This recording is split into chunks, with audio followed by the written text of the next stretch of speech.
Combine flour, salt, and baking powder.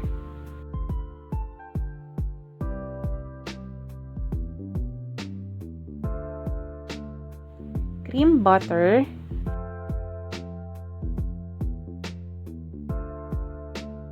And sugar.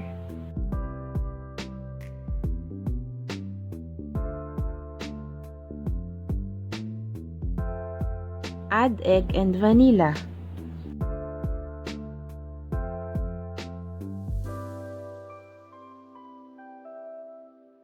Then add the flour mixture.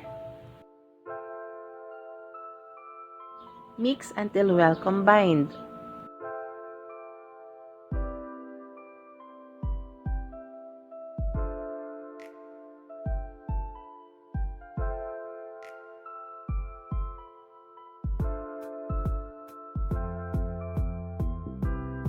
Place in a plastic wrap and chill for around 1 hour.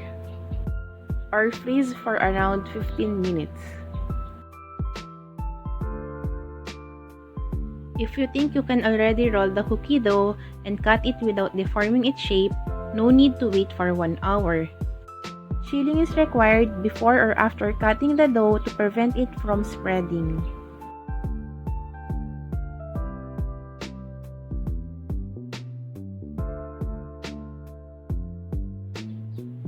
Chilled cookie dough will be crumbly, so knead it with your hand. Feel free to use gloves if you want, but I personally prefer washing my hands more often to have clean hands than wearing gloves. So, peace tayo dyan.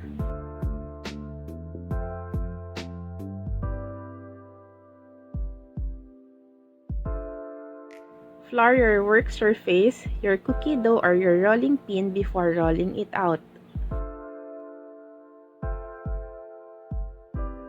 I use big straws as my guide to level the cookie dough based on the thickness I want. Cut out your cookies and place it in a cookie sheet.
If your cutout cookies are too soft, place it back to the freezer for a few minutes before baking.